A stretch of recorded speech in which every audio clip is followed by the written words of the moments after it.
Hoje vai ser da questão 16 até a 30, tá, pessoal? 15 questões aí, bem objetivo, bem direto, só o que cai na prova mesmo. A frase inicial para vocês pensarem, né? Eu quero que vocês sempre visualizem a aprovação de vocês, nunca desiste daquele sonho que você não passa um dia sem pensar nele, tá? O CRM, quero que seja a sua primeira prioridade do dia, que ele é muito possível com determinação, constância e disciplina. Coloca a prova, isso. Então, pessoal, vamos começar da questão 16. Muito boa noite a todos. Sejam bem-vindos. Eu espero poder, de alguma forma, contribuir positivamente na aprovação de vocês nesta próxima edição para o Revalida INEP. Estou aqui para isso. Me chamo Fabiana Vaz, sou mentora dessa comunidade. Junto com a doutora Lorena, nós fundamos a comunidade Revalida e estamos aqui para tentar auxiliar vocês nesse processo, tá bom? Sabemos que não é um processo fácil, é um processo árduo, é um processo que realmente deixa, né, mexe bastante com a gente, mas ele é sim possível e a gente está aqui para provar isso, tá bom? Então, gente, vou dar um zoomzinho aqui para iniciar a nossa leitura. Eu peço que vocês vão grifando as palavras na prova de vocês. Quem estiver com a prova impressa, quem estiver com a prova no tablet, vai grifando, gente, grifa. Tem intimidade com o INEP, você precisa tomar posse dele. Então, a primeira coisa que você faz é degustar essa questão. Eu sempre falo isso, o INEP, você precisa degustar a questão. Então, grifa os pontos, grife as palavras que vão te direcionar. E quando elas se repetirem na próxima questão, você já vai saber do que essa questão está falando. Então, questão 16 da prova 2011. Você tem aqui um homem de 43 anos de idade que é atendido em uma UBS. Né, ele tem uma queixa antiga. Por quê? Porque quando a gente vê pacientes que são atendidos em UBS, vocês já comecem a pensar que é provavelmente uma consulta de rotina. A gente provavelmente está tratando de uma condição crônica, porque pacientes com condições agudas, normalmente eles acudem a qual serviço, pessoal? Qual é a porta de entrada deles? A UPA, tá? É a UPA. Então, quando falar em pronto-socorro, unidade de pronto atendimento, a gente tende a pensar naquela condição mais aguda, aquilo que iniciou recentemente, tá deixando o paciente mais instável. Quando a gente está lidando num paciente que chega na UBS, já se prepara para possivelmente tratar de uma condição crônica, tá? Então, ele chega com uma queixa de dispneia aos grandes esforços. Então, aqui a gente já tem a nossa primeira dica de diagnóstico. Essa frase, ela é uma frase que vai sempre que eu estou falando, que o INEP, ele não tem criatividade. Ele tende a se repetir. Então, quando você vê essa frase dispneia a grandes esforços, você vai linkar na sua cabeça a doença insuficiência cardíaca crônica. Sempre, tá, pessoal? Você vai utilizar para pensar em insuficiência cardíaca ou como diagnóstico principal ou como diagnóstico diferencial, tá bom? Então, ele vem sentindo essa dispneia há 6 meses. Ele não tem dor precordial, não tem palpitação e não tem síncope. No exame, ele está em bom estado geral, ele tá, né, ele não está com falta de ar, não está com dispneia, tá? No momento, ele está hidratado, corado, pressão arterial dele está um pouco baixa, né? Não está ali alta, mas está ainda no limite da normalidade, não chega a ser uma hipotensão. A frequência cardíaca dele está um pouco aumentada, respiratória normal, a temperatura dele está normal, e a gente tem aqui o murmúrio vesicular presente simétrico, e o ritmo cardíaco dele é regular, em 2 tempos, e com sopro sistólico de regurgitação mitral discreto, tá? Então, esse paciente, ele tem aqui uma insuficiência cardíaca, que você já percebeu pela clínica dele, de que ele tem uma falta de ar quando ele faz um esforço longo, provavelmente originada por esse sopro sistólico que ele tem. E aqui já é interessante vocês começarem a linkar com outra doença. Quais são essas doenças aqui, gente? São as valvulopatias, pessoal. As valvulopatias são aquelas doencinhas que elas acometem ali no coração as válvulas, né? A válvula que abre, que fecha na hora correta. Então, quando a gente fala no sopro sistólico de regurgitação,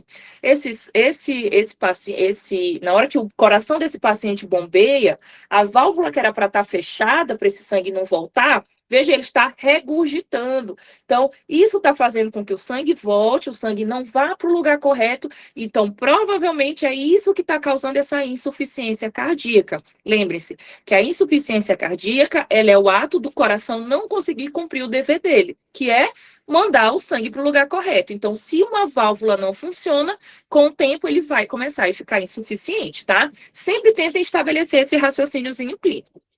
O abdômen dele está flácido, ele não tem visceromegalia, ruídos hidroaéreos estão presentes, regulares, não tem edema em membros inferiores, tá? A radiografia de tórax não tem congestão pulmonar. No ecocardiograma transtorácico, ele tem uma fração de ejeção de ventrículo esquerdo igual a 35. E aqui a gente já tem um dado. Por quê? Porque uma fração de ejeção, o que é a fração de ejeção? É a quantidade de sangue que é expelida do ventrículo na hora que o coração bate. Lembra que na hora que o coração bate para mandar o sangue para o corpo, de onde é que sai o sangue? Não é do ventrículo? Então, a fração de ejeção é essa quantidade de sangue que é ejetada desse ventrículo.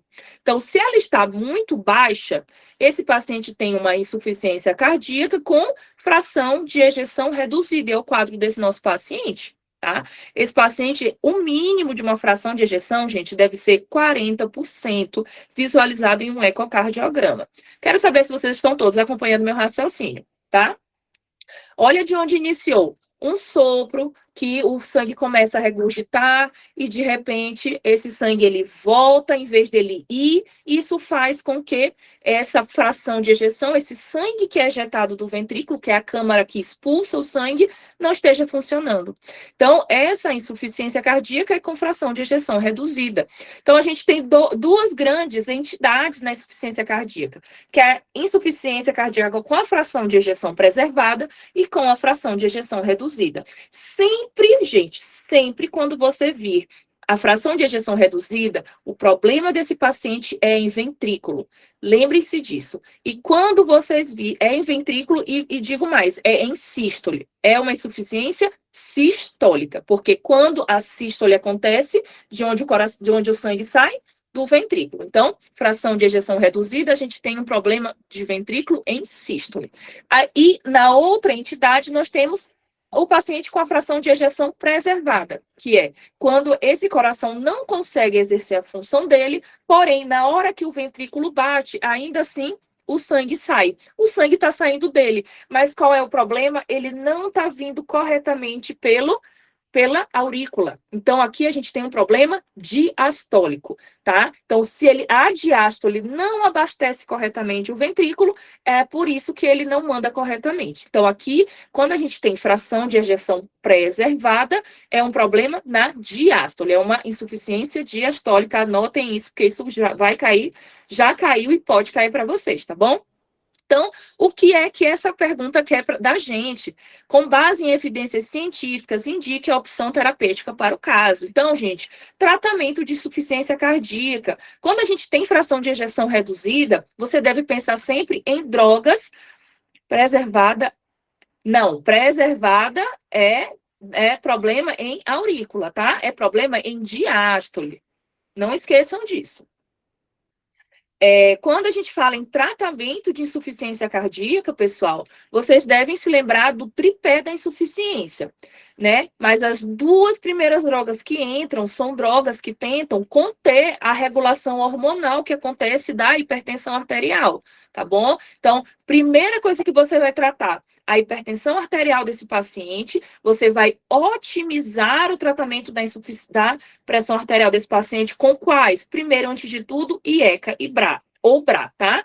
Segundo tratamento, beta-bloqueador, é a segunda principal droga. E a terceira principal droga da insuficiência cardíaca é os mineralocorticoides, que é a espironolactona. Porém, gente, a espironolactona, ela só entra após otimização dos dois primeiros, tá? Ela entra após a otimização dos dois primeiros. Hoje, atualmente, nós temos, né, o quarteto da insuficiência cardíaca, que agora entende-se também como a quarta droga modificadora da doença, o ISGLT2, né, que é a dapaglifosina, empaglifosina. Então, esse é o quarteto, mas lembre-se que primeiro você faz IECA-BRA, otimiza eles e depois você vai adicionando as próximas drogas, tá bom?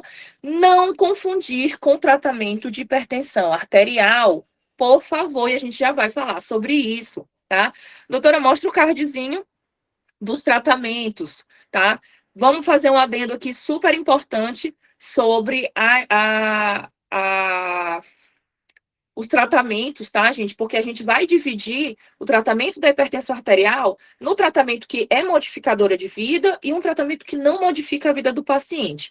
O tratamento que não modifica a vida do paciente, gente, é aquele tratamento que ele vai tentar melhorar os sintomas, mas ele não vai melhorar o curso da doença. O paciente, independentemente, ele tem uma menor expectativa de vida. Isso se dá principalmente nos pacientes com fração de ejeção preservada, porque já se sabe que não existe droga que ajude esse paciente a ter uma baixa mortalidade. Já na insuficiência cardíaca com a fração de ejeção reduzida, você pode sim modificar o curso dessa doença e diminuir mortalidade. Gente, lembrando que diminuir mortalidade significa que aquele paciente, quando ele, porventura, ele tiver uma exacerbação, quando ele tiver uma descompensação dessa insuficiência cardíaca, ele pode ou não complicar a óbito. Isso significa redução de mortalidade, tá bom? Então, quando a gente fala essa droga reduz mortalidade, então, esse paciente, ele descompensou. As chances que ele tem de retroceder e estabilizar novamente ficam muito maiores se ele faz uso da medicação correta. Enquanto, se ele é um paciente descompensado e, ao mesmo tempo, não utiliza as drogas modificadoras do curso da doença, ele tem uma probabilidade muito maior de vir a óbito durante essas internações. É por isso que nós temos realmente muitos pacientes que descompensam, chegam encharcadíssimos e acabam indo à parada cardiorrespiratória no pronto-socorro, porque não utilizam as drogas adequadas. E aí entra o IECA e o beta-bloqueador em primeiro lugar. Em terceiro lugar, mineralocorticoides. E em quarto lugar, a ISGLT2, né? Hoje também nós temos como substituição ao IECA, ao BRA, pessoal, quando o paciente não responde bem ao IECA e BRA, você instituir o salcubitril valsartana. Ele é uma droga que ele está muito bem já instituída para o paciente da insuficiência cardíaca. Então, eu quero que vocês pensem primeiro nessas drogas, tá? Lembrar que o tratamento, ele é não farmacológico, esse paciente precisa ser aderente ao tratamento farmacológico. Além de tudo, ele precisa de quê? Ele precisa de restrição de sódio, ele é um paciente que ele tem uma tendência muito alta a edemaciar, mesmo com a pressão arterial não elevada, gente. O tratamento, quando você pensa nesses tratamentos IECA, BRA, beta-bloqueador, eles não têm a função única de baixar a pressão. Eles interagem também no sistema renina-angiotensina-aldosterona. Isso é um sistema hormonal. Isso vai interferir também em restrição, em absorção de sódio. Gente, por favor, todo mundo já viu que a câmera está ligada. Se todo mundo falar, desconcentra, tá? Vamos tentar concentrar na aula.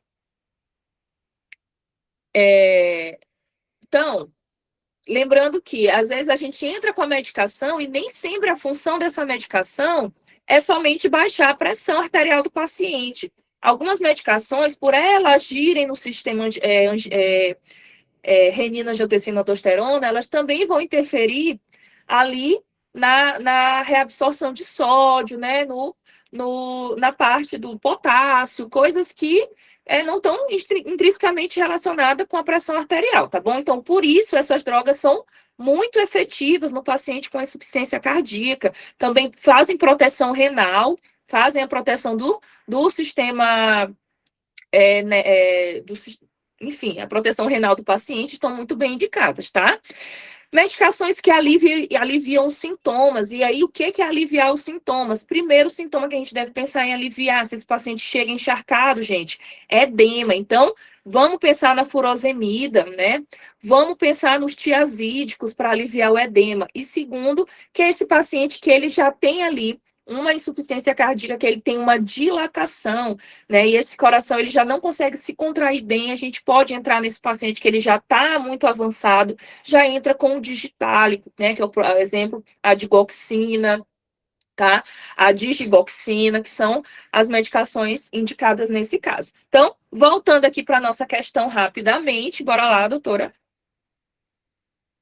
A gente tem aqui o paciente com fração de ejeção reduzida e ele quer saber a opção terapêutica para o caso. Então, aqui a gente tem em primeira mão, a gente tem um beta-bloqueador e um tiazídico. Então, o tiazídico, lembra que ele é um diurético. Ele pode ser instituído, não pode? Em qual momento? Naquele momento que a gente vai tentar melhorar sintomas. Mas primeiro a gente tem que instituir o tratamento inicial dele. Então, não é essa a nossa opção.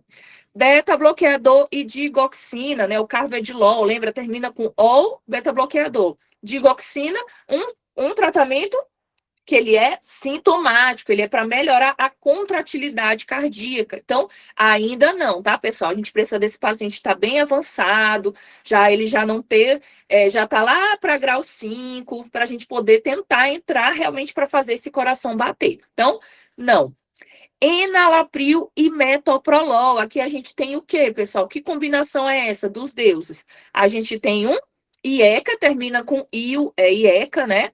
Termina com ANA, é ARA, termina com OL, é beta-bloqueador. Então, a gente tem um IECA e um beta-bloqueador. Veja que é justamente as medicações iniciais que nós devemos instituir nesse paciente e que nós devemos otimizar antes de agregar novas medicações. Então, essa aqui é a nossa resposta correta, tá? Então, letra D não é uma resposta errada, tá, gente? Lembra que antigamente as provas elas eram bem mais capciosas.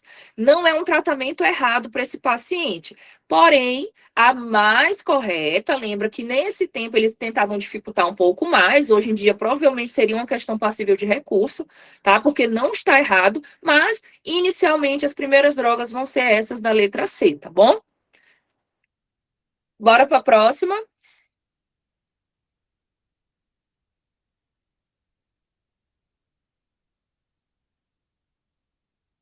Eu vou dar as duas primeiras questões e aí vou deixar vocês livres com a doutora Lorena para ficarem só vocês com ela aí. Então, gente, aqui a gente tem uma questão 24. Bora ver sobre o que a questão 24 está falando. Eu acredito que eu já tenha respondido essa questão com vocês na nossa aula de hipertensão arterial, mas a gente repete porque a gente está falando da prova de 2011. Vou dar uma pausinha. Aqui a gente tem um paciente com 45 anos de idade, de sexo masculino, comerciante, que ele vem em uma consulta na unidade básica de saúde e ele informa que ele apresenta dispneia progressiva a médios esforços. A partir daqui, a gente já sabe qual é a enfermidade desse paciente. Por quê? Porque a gente já sabe o padrão do INEP. Então, gente, padrão do INEP falou dispneia progressiva a médios e grandes esforços, insuficiência cardíaca. Esse avaliador de vocês entra ano, sai ano, e ele não perde essa preguiça. Ele não perde. Então, vocês têm que ser mais corajosos que ele, tá? Ele tem também inchaço nas pernas e diminuição da diurese. Então, aqui a gente já tem um probleminha. Por quê? Porque está somado a isso um probleminha renal, provável, né, pessoal? Um paciente que ele tem edema e ele tem oligúria, ele não está funcionando bem o rim. Isso acontece muito em pacientes que têm uma hipertensão que já está se progredindo e está causando uma doença renal crônica. Relata que em consultas anteriores ele foi orientado a realizar periodicamente as medidas da sua pressão arterial. Eu faço muito isso aqui na UPA. Não realizou o procedimento solicitado, retornando hoje para a consulta com história pessoal. Olha o que é que esse homem tem aqui, ó. Tabagista desde os 14 anos, onde é que estavam os pais desse homem? Um maço de cigarro por dia, dieta rica em gorduras, pobre em frutas e vegetais, informa que não é etilista, graças a Deus, pelo menos isso, né? Não é etilista e não usa droga. História familiar. Mãe hipertensa e pai falecido de infarto agudo do miocárdio. E o que é que ele está querendo? Ele está caçando ir no mesmo rumo. Ao exame, ele está com a pressão aumentada. Lembra que quando a gente tem um paciente hipertenso, pessoal, qual é o alvo pressórico que a gente visa para o paciente? Na grande maioria deles, quem assistiu a aula sabe. Bora lá. Alvo pressórico da grande maioria dos pacientes hipertensos.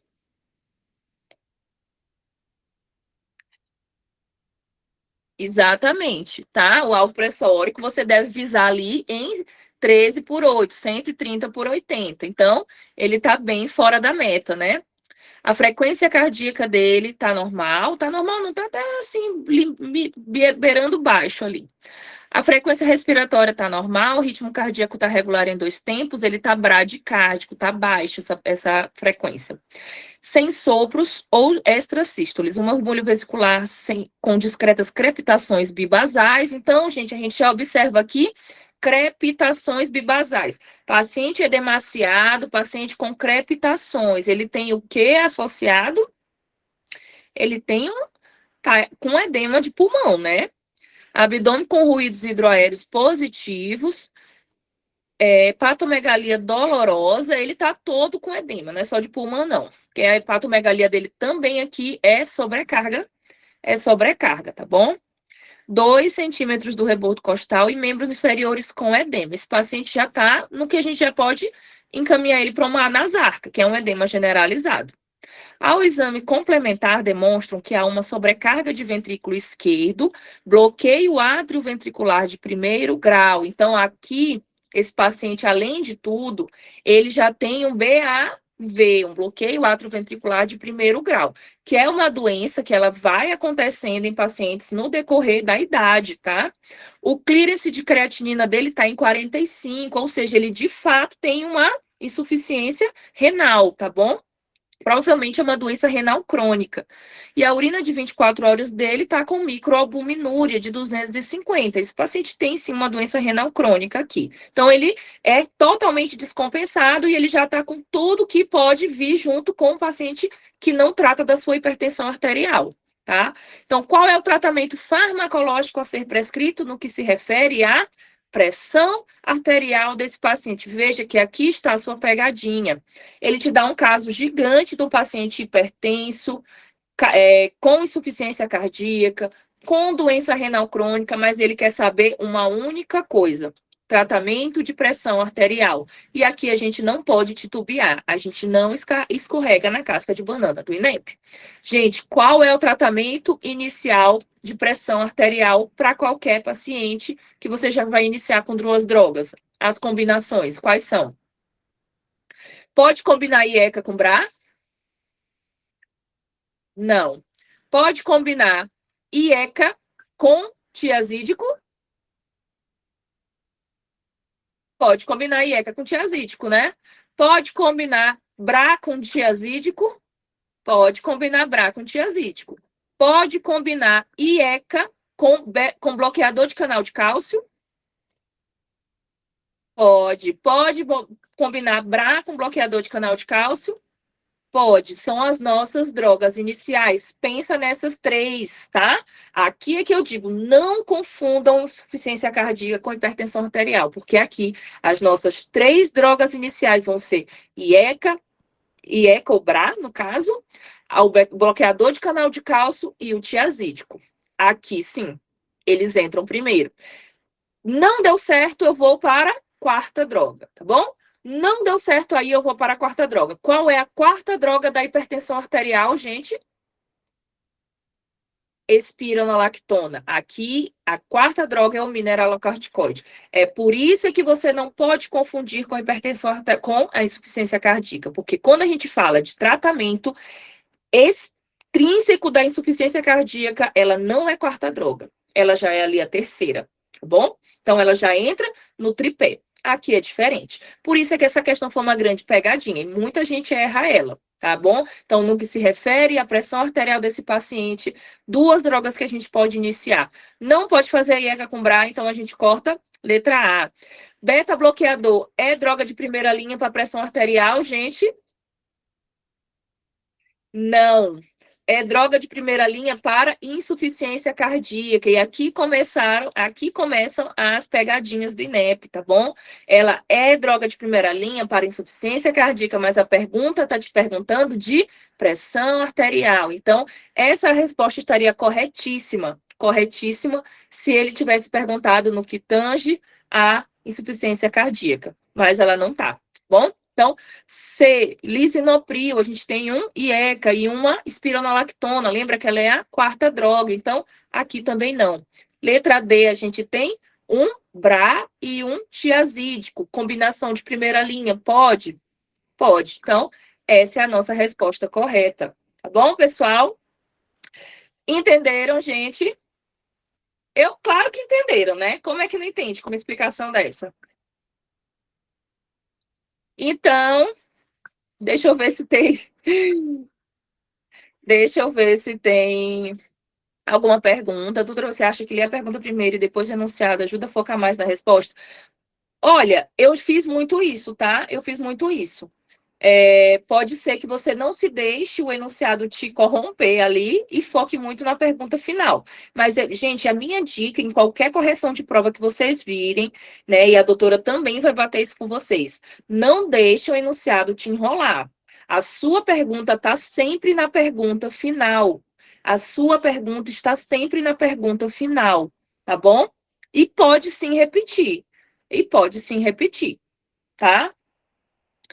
Mais alguma pergunta, gente? A Isabela levantou a mão para perguntar ou Pode foi sem falar, querer, Isabela. Foi sem Acredito que foi querer. sem querer. Então, gente, eu vou me despedindo por aqui. Foi um prazer inenarrável estar com vocês. Espero que tenha ajudado, que tenha esclarecido. Nos vemos na próxima semana, tá? Tchau, tchau. Vou ficar por aqui. Amiga, quer responder a 21, não? Vai estudando aí. Se quiser voltar para 21. Então, pessoal, eu, como não sou besta nem nada, tenho meus contatos de emergência, e Fabiana é uma das minhas, principalmente para essa parte de cardiologia. Como eu já confessei a vocês, cardio e hemato sempre foi as minhas dificuldades no INEP, sempre me confundia muito, mas era uma coisa que eu não poderia ir sem saber. Pelo menos o básico, essas palavrinhas-chave que o INEP sempre se repete e vocês vão atender muito, tá? Eu tanto atendo em urgência como em PSF e é o paciente hipertenso. É o paciente diabético, é o paciente obeso, tabagista, edema agudo de pulmão. Nossa, vocês vão pegar, tá? O paciente em crise, né? Ali congesta, edema, crepitando. Então, olhem para essa prova como se ela estivesse preparando vocês para os plantões, que é isso que está acontecendo. No material tem outras informações importantes da ICC. A gente focou só no tratamento, porque foi isso que o INEP abordou nessa questão, e é isso que ele mais cobra, mais conceitos importantes para vocês revisarem, terem aí anotado, é isso que vai vir no enunciado. Um paciente com turgência jugular, um paciente com crepitação, um paciente com cardiomegalia, em crise de edema agudo de pulmão, que são os critérios de Framingham. Então, vocês tenham anotado no post-it, né, e estejam revisando esses conceitos durante a preparação de vocês. Fração de ejeção também reduzido, preservado, e tem a classificação dela melhorada, né? Você entrou ali com as drogas de primeira linha e o paciente pode melhorar, e aí você tem que manter as drogas. Então, revisem essa parte teórica, o material já está disponível no grupo, e quem não faz parte da mentoria vai ser mandado nos grupos de vocês também, tá? Vamos seguir, que a gente está estudando os temas do INEP. Essa foi a primeira prova aplicada pelo INEP, e vocês vão ver como não tem novidade nenhuma. Ano após ano, aqueles temas vêm se repetindo, assim como a questão 17, né, icterícia fisiológica do recém-nascido. Eu gosto muito desse tema porque ele tem a icterícia fisiológica e a icterícia patológica, e vocês precisam saber os conceitos claros que vai diferenciar uma da outra. Então, aqui o agente de saúde, ele solicita explicações sobre o recém-nascido que apresenta coloração amarelada da pele. Você colhe, junto com o agente comunitário, informações sobre a duração da gestação, condições do parto da criança, ao nascer, qual foi o tempo de aparecimento do sintoma específico, o tempo que apareceu aquela icterícia, ele é fundamental se apareceu antes das 24 horas, foi desde o nascimento. Qual que é essa icterícia? A criança já nasceu amarelinha, passou do umbigo, perigo, isso mesmo, doutor. Saibam esses conceitos clássicos para vocês acertarem as questões, tá? Foram realizados na maternidade exames hemograma, bilirrubinas, teste de Cumbres, para descartar, né, a icterícia patológica dosal e o valor da bilirrubina. Diante dos dados clínicos e do resultado do exame, você concluiu que se trata de uma icterícia fisiológica do recém-nascido. Então, a pergunta é sobre icterícia fisiológica. O que seria correto você informar ao agente comunitário de saúde? Depois eu vou dar essas dicas, tá, Mariana? Mas eu recomendo revisar todas as provas. O que é correto sobre icterícia fisiológica? Vamos revisar aqui o tema. Primeiro, as zonas de Kramer, né, pessoal? Vocês, é uma informação, assim, que não vem tanto na prova, perguntando exatamente qual que é a zona. Ou eles podem perguntar a zona, ou colocar ali o valor da bilirrubina, né? Ou colocar ali o laboratorial, para vocês identificarem o grau daquela icterícia, né? O quão avançado está. Lembrando que é crânio caudal, tá? A icterícia, crânio caudal. Quando já está aqui, pessoal, a 6 miligramas, já é visível, viu? Já consegue ver, né, a pelezinha amareladinha do neném. Então, no laboratorial, já pode estar 6 miligramas. Meu sobrinho teve, né, icterícia fisiológica, ficou lá uma semana ali na fototerapia. Então, a gente vive, tá? A gente vive o INEP na pele, nossa família. Estamos ali preparados, tá? Um revalidando, um revalidado, ele não se surpreende com muitas coisas que acontecem, porque a gente estudou para essa prova e estamos sabendo, né, se vier a atender um paciente ou na nossa família mesmo. E está tudo bem, já está aqui em casa. Passou do umbigo, como o doutor falou, passou do umbigo, perigo, já é aqui na zona 3, revalida é nossa. Isso mesmo, amém. Passou do umbigo, perigo, então você já pode pensar em uma icterícia patológica. Normalmente a icterícia fisiológica, ela só fica até aqui, ó, até a zona 2. Zona 4, a criancinha já está toda amarelada, só que está palpando as plantas das mãos e pés. E zona 5, né, criancinha, icterícia total. Coloquei lado a lado, são patologias irmãs, né? Como eu sempre oriento vocês a fazerem esse tipo de resumo. Por que vocês têm que colocar essas patologias irmãs que eu falo? É porque são muito parecidas, são muito parecidas. E tem que ser lado a lado, vocês comparando. Esse ano, 2011, eles perguntaram sobre uma icterícia fisiológica. No ano, acho que foi no ano da Fabiana, se eu não me engano, foi uma icterícia patológica. Já tinha que fazer sanguíneo transfusão, né, amiga? Foi tua prova, essa questão? Doutora, a partir de qual faz sanguíneo transfusão? É a partir da zona 3. Já está ali na zona de perigo, a criança já pode apresentar letargia, sinais de sepse, uma criança que ela não está bem. Então, você pode ser mais agressivo no tratamento dessa criança, tá? Então, da zona 3, 4, né, pode ali, já no enunciado, já querer levar para vocês realizarem esse sanguíneo transfusão. Então, comparando a icterícia fisiológica, quando que ela vai surgir após as 24 horas. E a patológica, nas primeiras 24 horas, desde o nascimento. O pico da fisiológica, terceiro ao quinto dia. Patológica já é muito precoce. A resolução, que é o que caiu na pergunta lá, quando que vai resolver a icterícia fisiológica? Na primeira semana, 10 dias, criancinha a termo, e prematuro pode ir até 14 dias, 2 semanas. Patológica já persiste, né? Mais de 14 dias. O predomínio da bilirrubina, tenham esses conceitos, pessoal, firme na cabeça de vocês. Estiver predominando a bilirrubina indireta, não conjugada, pensar em fisiológica. E se tiver tanto a direta quanto a indireta, pensem em patológica. É velocidade, lenta e gradual na fisiológica, rápida na patológica. Nível de bilirrubina, normalmente o nível da bilirrubina moderado, só fica aqui entre 6 e 9, né? Zona 1 e zona 2. Né? Se tiver zona 3, já pensar em que teria que ser patológica. Como que vai estar o recém-nascido? Vai estar bem, ativo, mamando, dormindo, tá? Era assim que meu sobrinho estava. E na patológica, o paciente já pode ter letargia, recusa alimentar, e né, pode trazer que a criança não está se alimentando bem.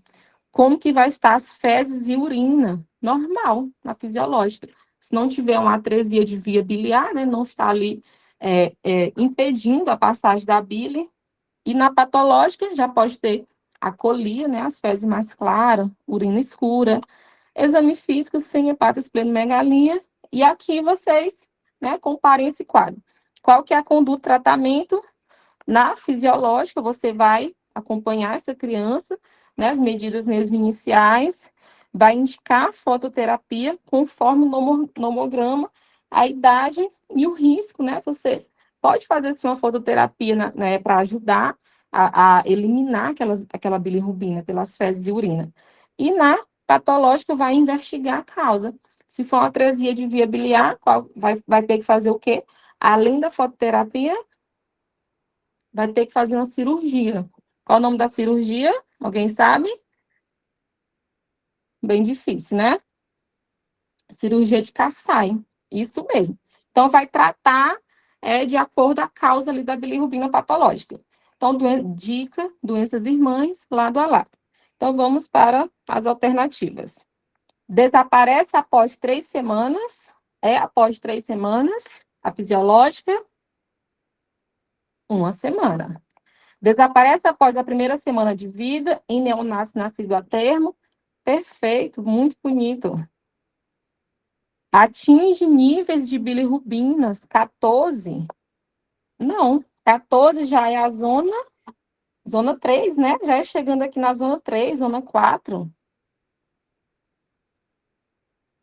Deve-se anemia hemolítica por incompatibilidade RH. Essa é da patológica. E aí vocês, que eu oriento muito vocês imprimirem a prova, vocês vão colocando essas informações aqui, para quando vocês forem revisar a prova, tá? Somente aquelas anotações chaves.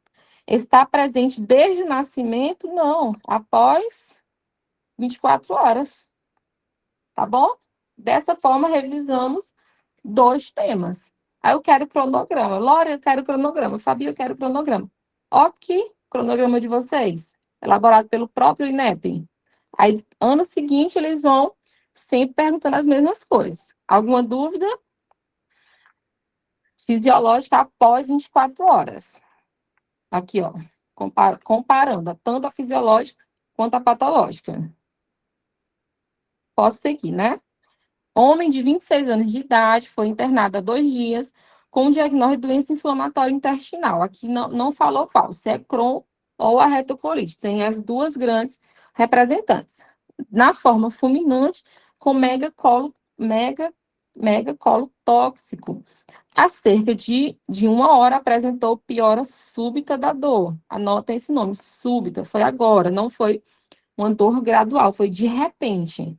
Dor abdominal, vômitos, desconforto respiratório, né? Dispneia. Exame físico, o paciente está taquicárdico, taquidispneico, e o abdômen está doloroso difusamente. A complicação é frequente, e o principal recurso diagnóstico para demonstrá-las são. Então, pessoal, falou em dor súbita, quero que vocês pensem que algo perfurou dentro desse paciente, tá? Dor súbita, paciente taquicárdico, taquidispneico, e ele tem esse antecedente de doença inflamatória intestinal. Tanto Crohn como retocolite, elas podem perfurar, tá? A Crohn, ela é muito mais agressiva porque ela atinge todas as camadas. Então, não falou se é Crohn ou se é retocolite, tá? Qual que é a complicação, qual que é o diagnóstico, qual que é o exame que você vai solicitar para ver, né, se tem ar nessa cavidade abdominal. Começando aqui, qual que é o diagnóstico? Hematoma intraluminal e vai solicitar uma colonoscopia, o paciente já está perfurado. Se você faz uma colonoscopia, você vai complicar ou perfurar esse paciente. Volvo de sigmoide, colonoscopia, o volvo, ele vai trazer a palavra parada de eliminação de flatos e fezes. O volvo, ele é um abdômen agudo obstrutivo, tá?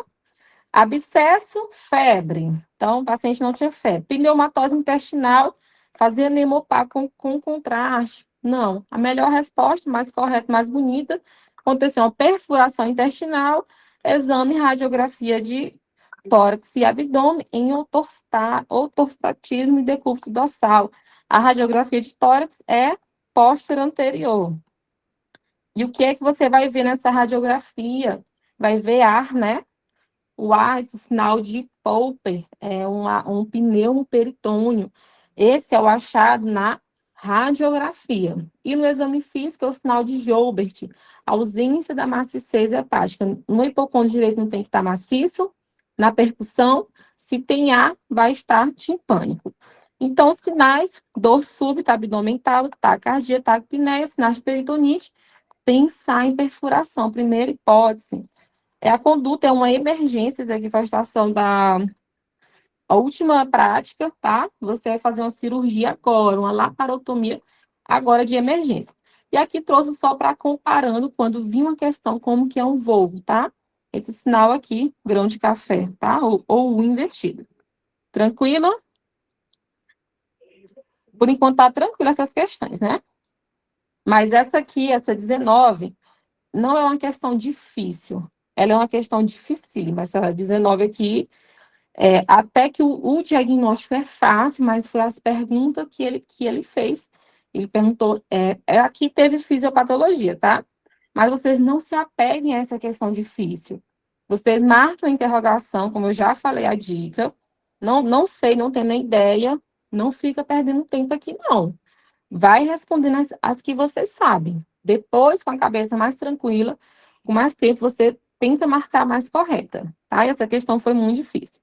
Criança, sexo feminino, 7 anos, é trazida na UBS, porque há 3 dias apresentou adinaminha, urina escura, cor de Coca-Cola. O que é isso?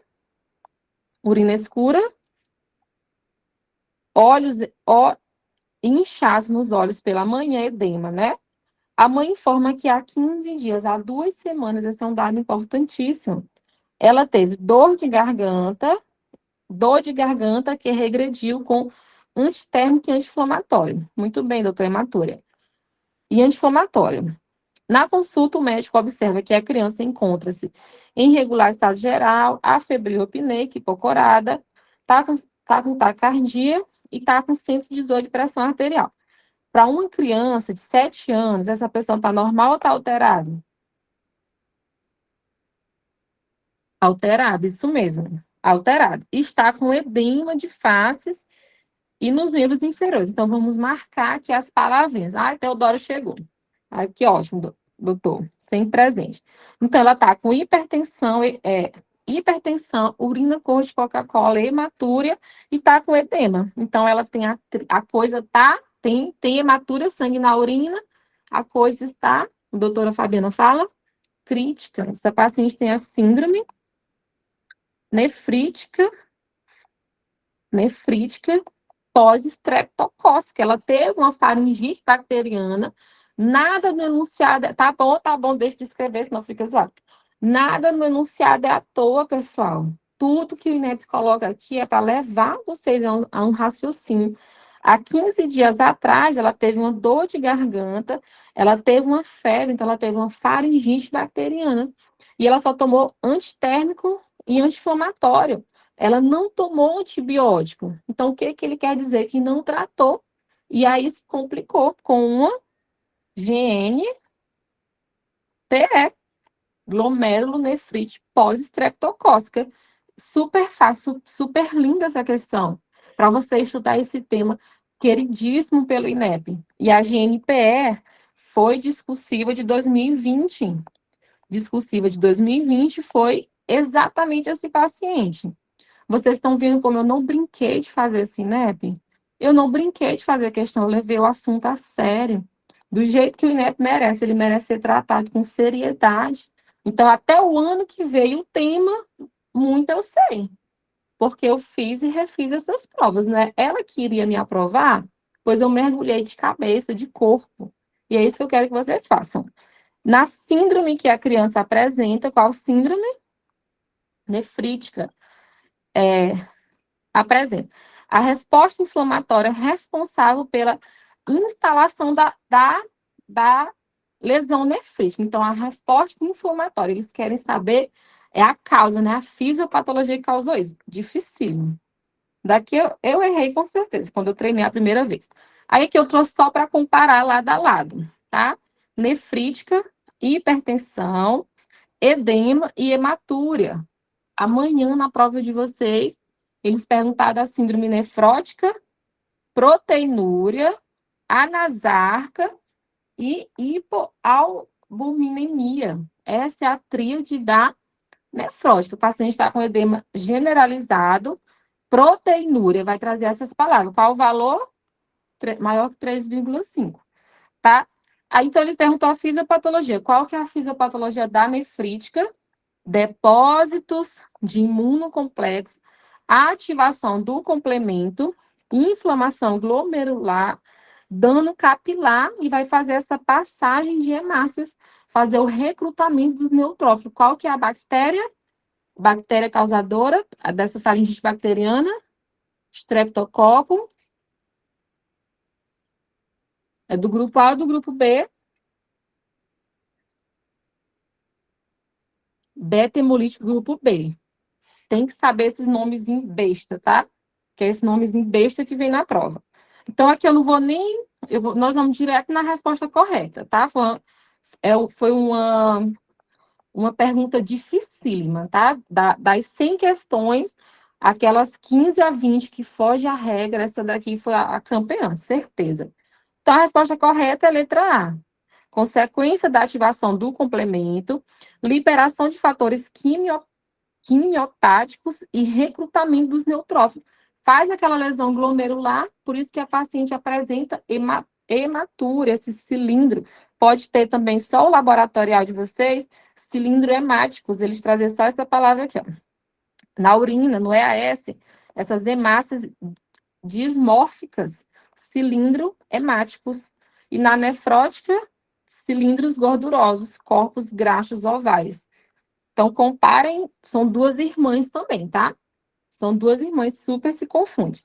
Principal causa, a GNPE, da nefrítica, GNPE, pode a nefropatia por IgA também, lúpus, pode causar uma síndrome nefrítica, já é uma paciente, né, idade fértil, e da síndrome nefrótica, GESF, membranosa, síndrome por lesões mínimas, Fabi também já deu essa aula, super.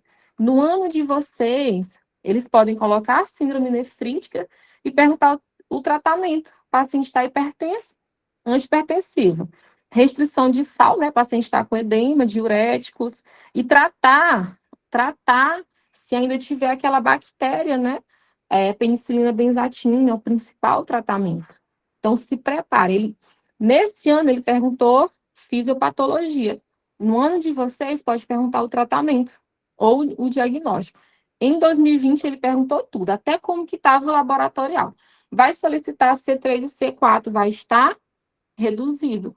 Perfil renal pode estar alterado. Qual que vai ser a alteração no EAS? Presença de hematúria. Essa discussiva 2020 também é muito bom vocês revisar esse tema.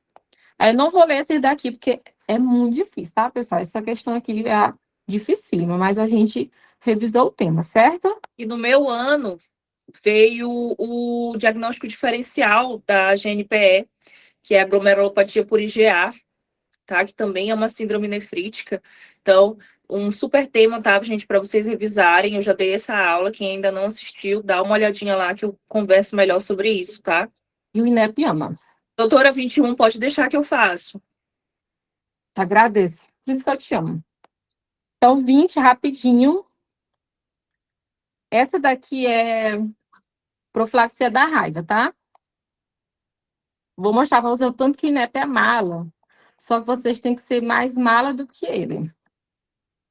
Essa médica, uma médica de plantão em serviço de emergência, atendeu um paciente com múltiplas lesões no antebraço, múltiplas, já pensa, foi uma coisa simples aqui, tá?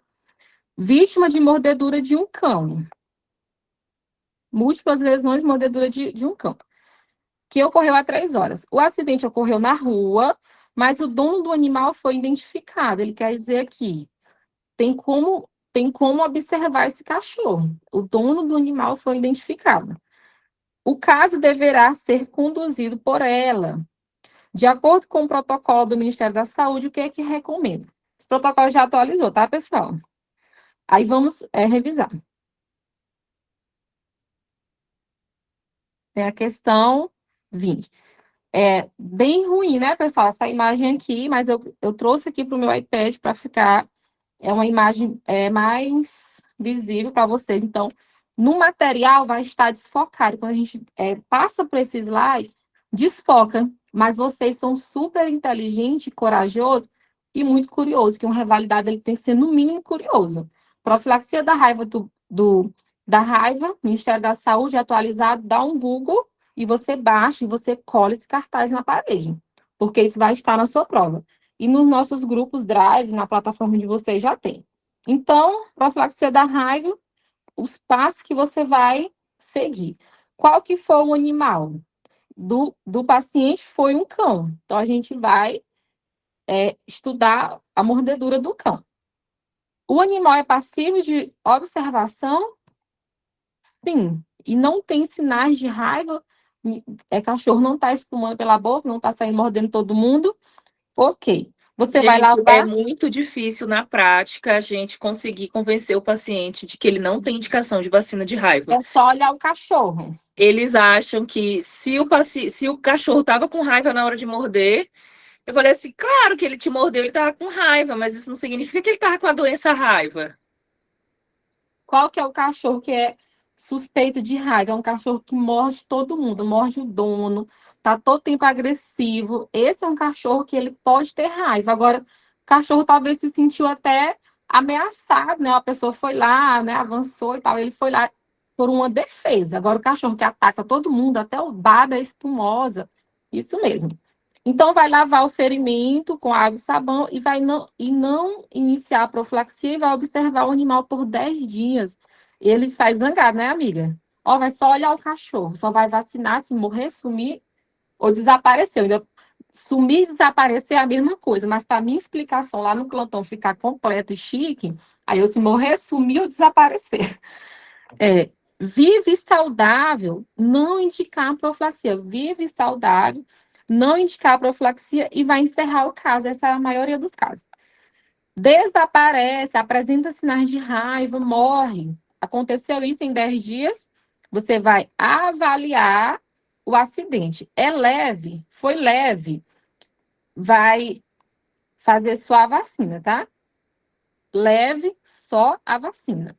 Grave, tanto a vacina como o soro ou a imunoglobulina. Esse IGAR aqui é imunoglobulina. Soro e imunoglobulina são duas coisas diferentes, tá bom? Então, aqui foi do cão, que é o que é muito confuso, Cássia. E o INEP é super mala. Sabe o que é que na prova 2025-1? Eles estão tão acostumadinhos com cão e gato, o que eu vou aprontar o que o INEP aprontou com vocês? Vou botar um boi, uma vaca.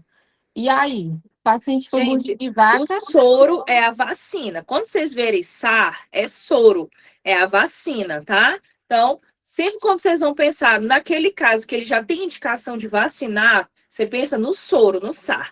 Quando você pensa naquele paciente que ele já está mais grave, é o GAR, que é a imunoglobulina, tá? GAR, grave imunoglobulina, tá? Eu até GGG. coloquei aqui. Vai ficar fácil para vocês. Aqui é o resumo. Esse quadro aqui, ele é muito confuso, tá? Que é esse, para ficar mais visível para vocês. Estudem qual foi o tipo do animal. Morcego, pessoal, se for uma mordida de morcego, já é muito grave. Então, já é o soro e E a vacina? É SAR Vai mais vacina GAR. e isso, porque já é muito grave. Se for um animal eles chamam é, interesse econômico, uma vaca, um porco, um carneiro, já sempre cai esse tipo, sempre. Esse cartaz tem que estar na parede de vocês. Primeiro ponto, gente, lembre-se assim, ó, vamos facilitar. Se você pode observar, vai ser com base no animal observável. Mas tem animais que eles não são observáveis. Você tem como pegar uma vaca e ficar observando ela? Né? Não tem. Então, animais não observáveis, a gente vai direto vacinar, tá bom? Então, primeiro ponto, se é um animal que você pode observar, você começa se guiando pela observação. Se é um animal que você não pode observar, você vai se guiar pela lesão, tá bom? Então, pensem nisso. Pode observar? Comece pensando se observa ou não. É um animal observável ou não observável? Aí a gente, depois disso, você começa a pensar na gravidade da lesão, tá bom? Para pensar em soro ou imunoglobulina. Lembra que GGG, grave imunoglobulina, GAR, imunoglobulina, tá? No caso dos animais não observáveis, gente, sempre vai entrar no mínimo vacina. Você não tem como ficar 10 dias observando uma vaca, um carneiro, um bezerro, tá bom? Então, se não pode observar, no mínimo vai sempre ganhar vacina, que é o soro, que é o SAR, tá? Em caso de contato com animais como morcego, pessoal, tem animais silvestres que qualquer contato com eles é considerado grave. O morcego é um deles. Então, esse paciente, ele sempre vai ser o quê? Soro, SAR mais GAR, tá? Sempre vai ser soro mais imunoglobulina. Todo contato com o morcego será grave. Então, se vocês simplificarem o raciocínio de vocês assim, eu acredito que vocês conseguem ir bem na questão, tá bom? Se pegar esse cartaz, colocar na frente de vocês e ler constantemente, vai entrar na cabeça de vocês. Estou observando a vaca até uma aluna nossa também, ela diz, mas lá na minha fazenda eu consigo saber qual que é a vaca. Mas o INEP, ele abordou aqui um animal, nessa prova, um animal de interesse econômico. Em teoria, nem todo mundo tem uma vaca de estimação. Agora, um gato e um cachorro. E aí, pessoal, vocês têm que saber se esse cartaz de cabo a rabo, tá? De frente para trás. Eles podem colocar, que eu achei super interessante, uma pegadinha aqui, ó. Quando que vai colocar o soro? Pode ser administrado no dia 0. Caso não esteja disponível, aplicar o mais rápido possível, até o 7º dia após a aplicação da primeira dose da vacina. Após esse prazo, é contraindicado. Então, eles podem colocar para vocês até uma pegadinha de quando que pode fazer o soro. Então, esse cartaz aqui não tem muito facilidade, não. Tentei até resumir aqui para vocês o resumo do cartaz, tudo aqui que eu mais a Fabi falamos, e mais a dica, leve. O paciente está com um acidente leve, um V, no mínimo vai levar uma vacina. É grave, o G e o V, vacina mais imunoglobulina. Como que é um acidente leve? Mordedura, arranhadura, superficiais no tronco, exceto nas mãos e pés. Mordeu mãos e pés grave, porque aqui tem muita vascularização. E grave, né? Mucosas, mordeduras profundas, lambeduras de lesões profundas ou de mucosas, mesmo que intacta. Lambeu a mucosa, tá intacto, igual é grave, tá bom? Então, a questão mais correta aqui, vamos primeiro que, por isso que vocês têm que ser muito espertos nesse método. Qual foi o momento que a Fabi falando que tem? Mata o animal. Não é para observar, é para matar. No cartaz tem. Então, vocês não perdem tempo. Vai aplicar o soro antirrábico, dose única, no 10º dia de observação. Vocês ouviram essa explicação no cartaz? Tem. Não perde tempo com essas questões. Observar o cão por 10 dias após a exposição para iniciar a vacinação. A mordedura dela foi com múltiplas lesões, então ela já é considerada um acidente grave. Tem uma pegadinha nessa questão. Consegue observar o animal, já encontrou o dono, porém é um acidente grave. Ela vai levar, né, a vacina. Aplicar o soro antirrábico, que vacina por 10 dias. É por 10 dias? É 0, 7, 10 e 14, né? 14. 07, 10, 14. Não é por 10 dias consecutivos. Então, a mais correta, iniciar o esquema de vacinação e observar o animal, tá? Essa é a mais correta para a época. Essa questão está desatualizada, mas o tema é atualizadíssimo. E veio, tá? Veio na prova de vocês e sempre vem. E vocês vão atender esse paciente. Vocês ficou 03714, 03714. Isso era um dos meus post-its. Então, pessoal, vamos falar aqui da questão 21, tema que eu também já vi com vocês. Veja aqui, vamos vendo aqui o que a gente tem. A questão que ele já traz ali um eletrocardiograma, e eu já falei para vocês que estudante do INEP não tem medo de eletrocardiograma. Por quê? Porque você não precisa ser especialista, tá? Você não precisa ser um grande gênio no INEP. Você só precisa reconhecer se esse eletrocardiograma ele está normal, se ele não está, se esse QRS ele está estreito ou se ele está largo. Você não precisa ser especialista. Então, aqui nós temos um paciente que ele teve uma tentativa de suicídio, tomou antidepressivo tricíclico e começou uma PCR. Ele começou uma parada cardiorrespiratória. Durante a reanimação, observou-se que ele segue o ritmo do monitor cardíaco. Então, paciente em parada cardiorrespiratória, nós temos 4 opções de ritmo, né, pessoal? E eu quero que vocês falem para vocês mesmos aí. Então, 4 ritmos de parada cardiorrespiratória: fibrilação ventricular, taquicardia ventricular, AESP e assistolia. Então, eu tenho desses ritmos, são 4: fibrilação ventricular, taquicardia ventricular, AESP e assistolia. Desses 4 ritmos, eu tenho 2 que eu posso chocar, que é, qual é o choque? É desfibrilar. E eu tenho 2 que eu não posso chocar, tá? Então, ritmos que eu posso entrar com choque, fibrilação ventricular e taquicardia ventricular. Ritmos que eu não posso entrar com choque, a assistolia e a AESP. E o que é a assistolia? Linha reta. Linha reta. Então, se eu ver uma linha reta, eu tenho que primeiro checar se esse cabo, esse ganho e essa derivação está correta. Se estiver derivação em D2, cabos, aumenta os ganhos e a derivação está correta, esse paciente realmente está parado em assistolia. AESP, o que é uma AESP? Um paciente que ele claramente não tem pulso, não respira e ele está um ritmo aleatório no monitor, como, por exemplo, ele pode estar com uma fibrilação atrial, ele pode estar com um ritmo sinusal no monitor, mas o paciente não tem pulso e não respira, o paciente está parado com um AESP. O que significa AESP? Atividade elétrica. Ele tem atividade elétrica no monitor, mas ele não tem pulso. Então, esse é o AESP, ritmo que a gente não choca. E, por outro lado, nós temos 2 ritmos chocáveis. Aqui está um deles, que é a taquicardia ventricular. E o segundo é a fibrilação ventricular. Como eu vou diferenciar eles? Fibrilação muito mais desorganizado. Eu quero que quando vocês pensem em algo que fibrila, eu quero que vocês pensem num tambor. Lembrem de um tambor. Pense como se você estivesse ali batendo num tambor. E é assim que o coração que fibrila fica. Por isso é que quando a gente fala em uma fibrilação atrial, é um coração irregular. E quando a gente fala numa fibrilação ventricular, é um ritmo irregular, incompatível com o pulso.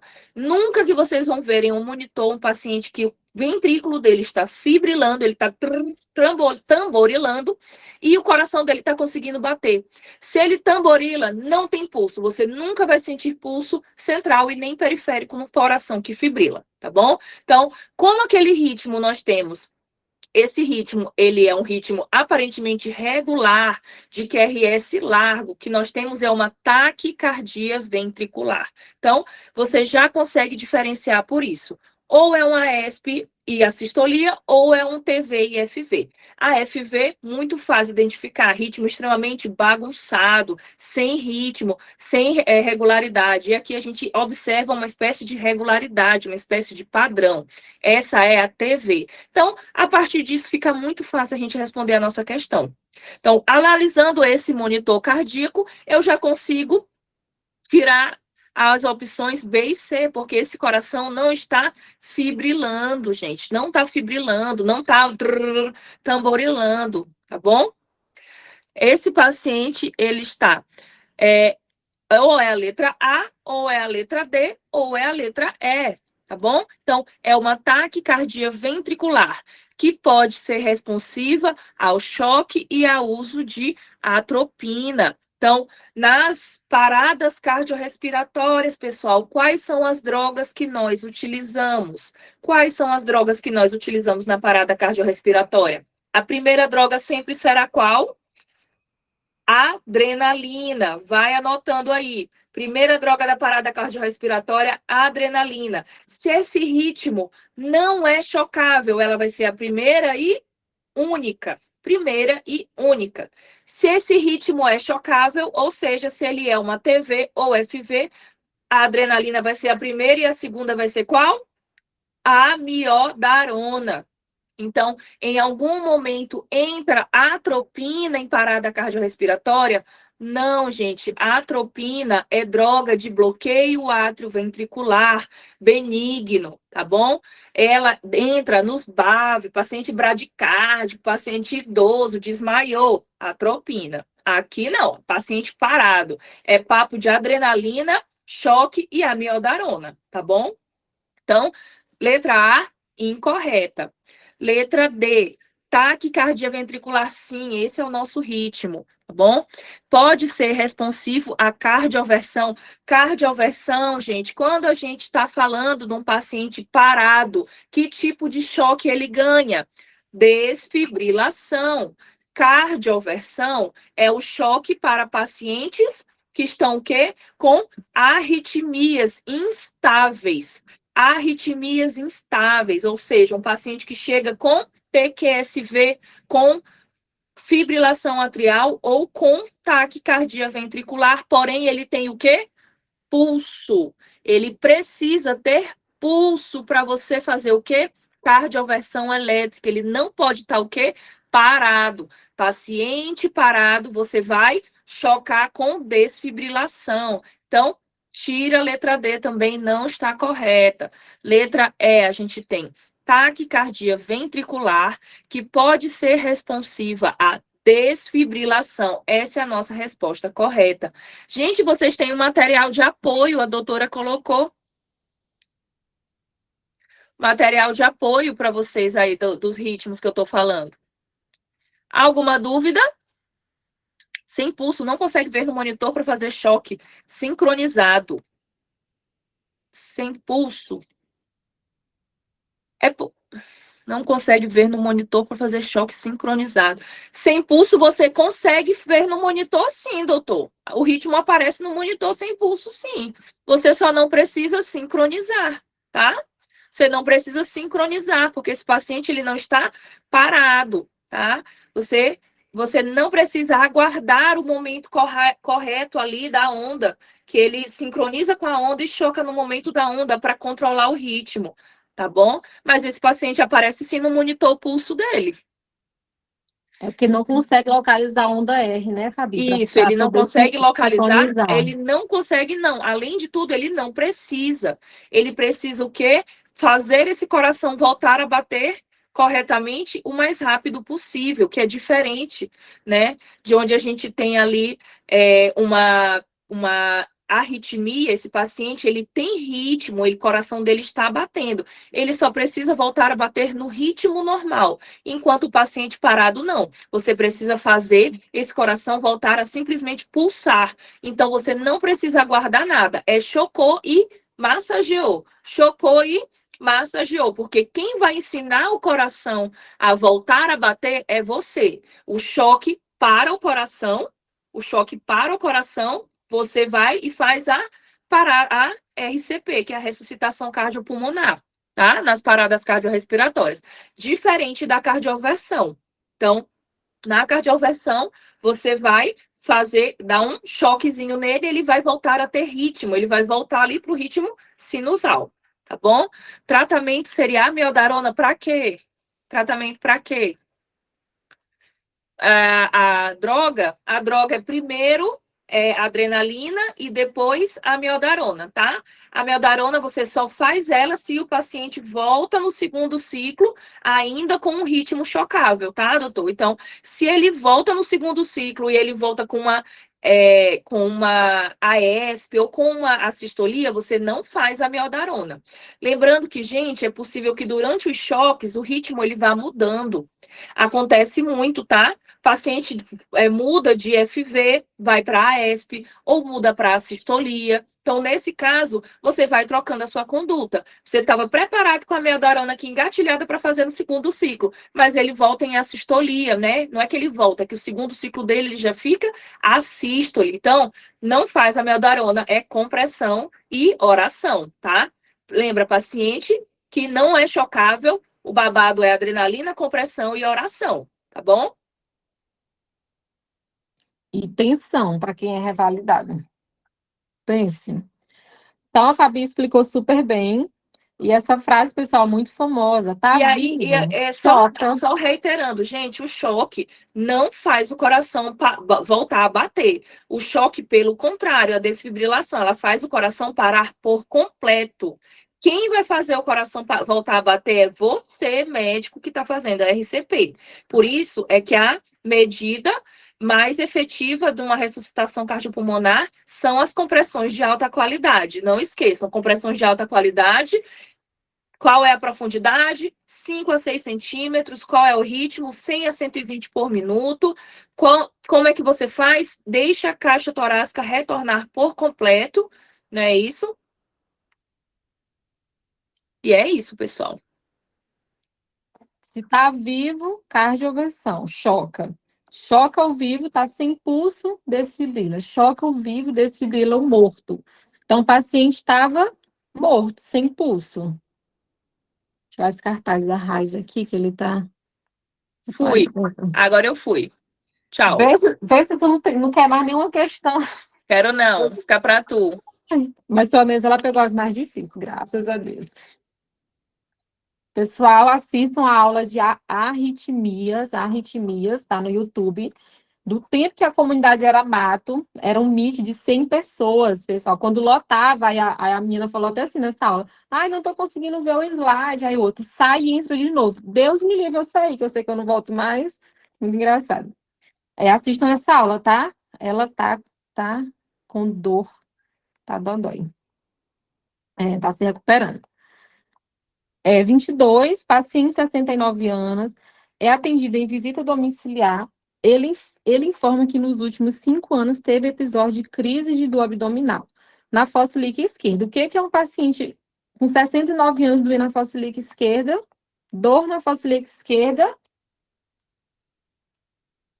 que é vesticulite aguda, nome e sobrenome. Tá bom? Só um escreve, o 2 tá bom, tá? Chega. Vesticulite, ó, tá falando diagnóstico. Dor na fossa ilíaca esquerda, febre baixa. Então, ele tinha crise de diverticulite aguda.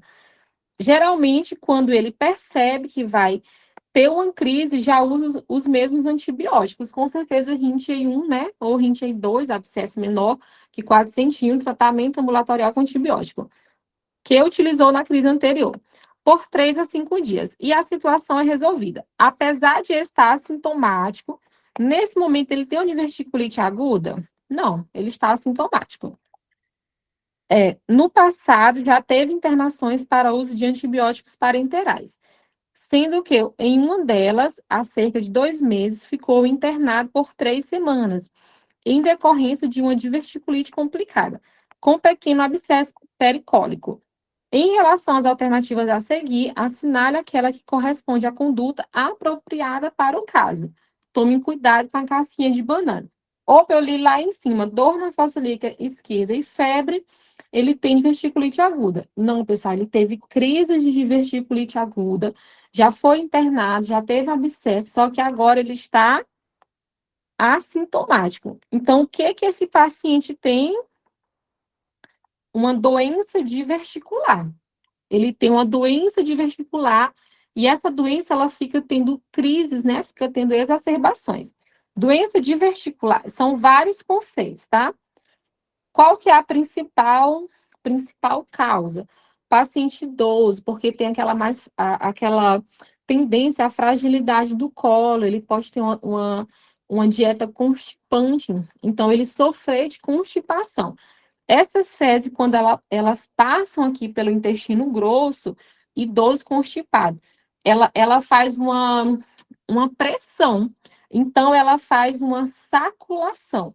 Esse daqui é um divertículo, ele é uma saculação, devido a essa constipação que esse paciente está sofrendo ali durante anos. Então, esse daqui é um divertículo, essa saculação aqui do colo. Diverticulose são vários. Esse paciente tem vários divertículos. Então, ele tem uma diverticulose.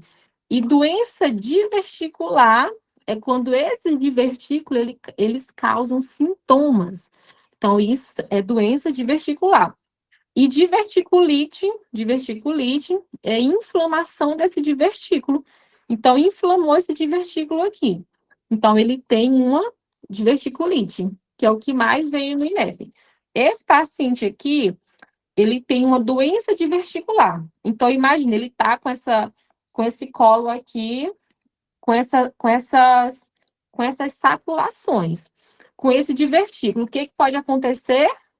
Um divertículo pode perfurar. Um rinite 1 que está ali só inflamando, daqui a pouco gera um abscesso, né? Um abscesso já está ali maior que 4 centímetros. Aprenda esse número, porque esse número aqui você drena 4 centímetros. Então, aqui você já drena. Rinite 3, peritonite purulenta. O Rinite 2, ele está aqui com pus. E aí, se perfura, primeiro sai o pus. Então, o Rinite 3 é peritonite purulenta. E o Rinite 4, depois do pus, tá ali o colo. O que que tem? Fezes, peritonite fecal. Então, esse paciente em questão, ele tem uma doença diverticular e tem várias crises de diverticulite. Já foi internado com dor na fossa ilíaca esquerda e febre de diverticulite. Então, o que é que precisa fazer com esse paciente para curar de vez? Tirar de vez esse colo que está doente. Fazer uma cirurgia. A principal causa de cirurgia eletiva de colo é a doença diverticular. Então, trouxe aqui só uns conceitos para a gente estar revisando esse tema de diverticulite. Tudo isso já foi muito batido nas aulas com vocês. Reforçando que na crise é tomografia computadorizada com contraste de abdômen. E aqui é o tratamento, né, que eu já falei. Então, o paciente da nossa questão 22, ele tem uma doença diverticular. E qual que é a conduta apropriada para o caso? Indicar dieta rica em fibras e a manutenção dos antibióticos. A dieta é com fibras. O que que a fibra vai fazer nesse divertículo? Ela pode complicar. Então, é uma dieta líquida. Dieta líquida. É a pegadinha. Ah, ele tem constipação, tem que comer fibras. Isso daí já é o paciente da doença hemorroidária, certo? Orientar o paciente para que não use medicações sem prescrição médica. Essa questão aqui, ela está correta. Vocês concordam comigo? Ela está super correta. Mas eu só falar assim para ele.